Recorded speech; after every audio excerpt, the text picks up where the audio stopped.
now on our last lecture, which is the Z transform. If we have a Laplace transform and inverse Laplace transform, we all know that they are continuous functions. Now, if we want these functions can be converted also in other uh, transform that we can use in analyzing signals. So basically, Z transform converts a discrete time signal into a complex frequency domain. It is the discrete time equivalent of Laplace transform. So if we have Laplace like here, the value of the Z transform will be like this. That's how the Z transform works. And Z transform is represented by this.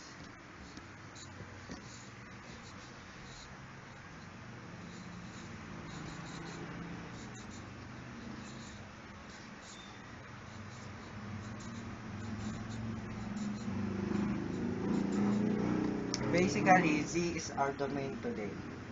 Now, Z transform uses samples in transforming its in transforming. For example, if we have x of n function, n represents the samples, and we are going to transform that using the Z transform. We will have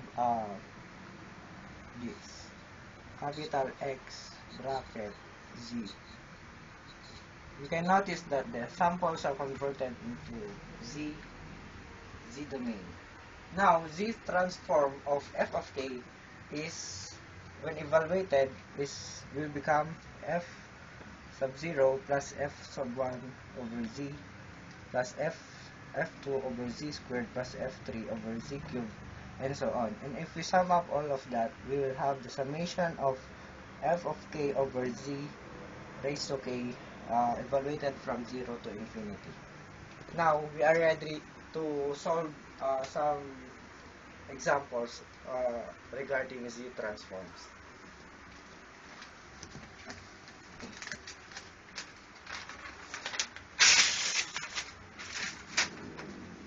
Now, if we have, remember, a unit step sequence, we are going to find the Z transform of it.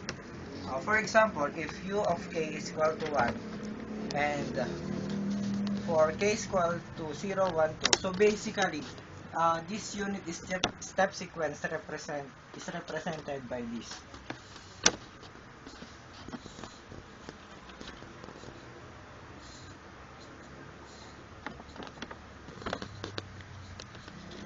Remember from that we learned about unit step sequence. So basically, it will, if you substitute k,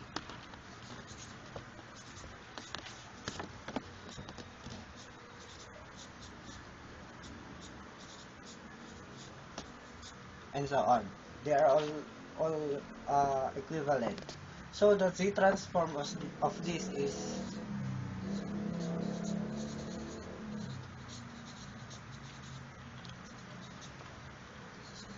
Z of the samples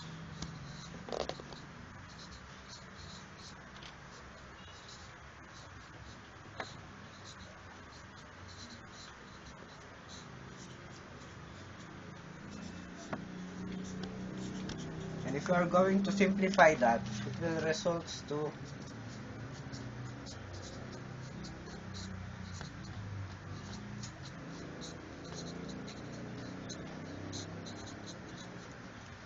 and we can notice that this series is just the geometric series that we have learned. So let's write it as a plus ar plus ar squared plus ar cubed, and so on. This is our geometric series, and it is also equivalent to a over 1 minus r.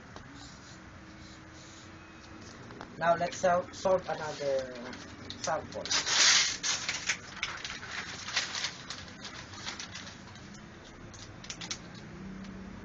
Now we are going to find the Z transform of impulse sequence. Basically, an impulse sequence is just represented by this,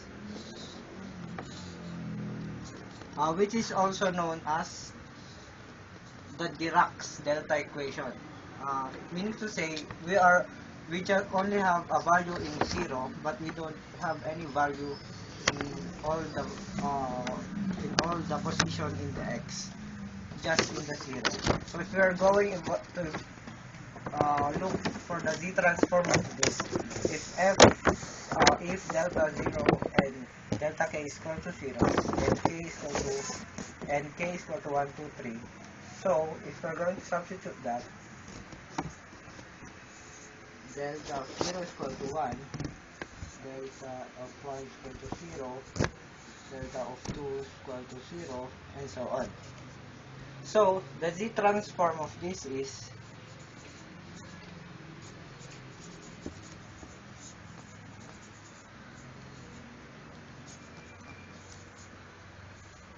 delta A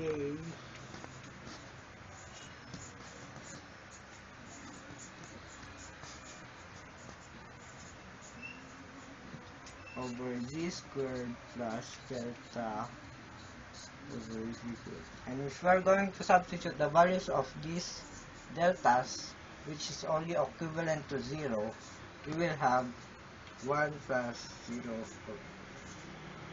Z prime plus 0 over Z squared, etc.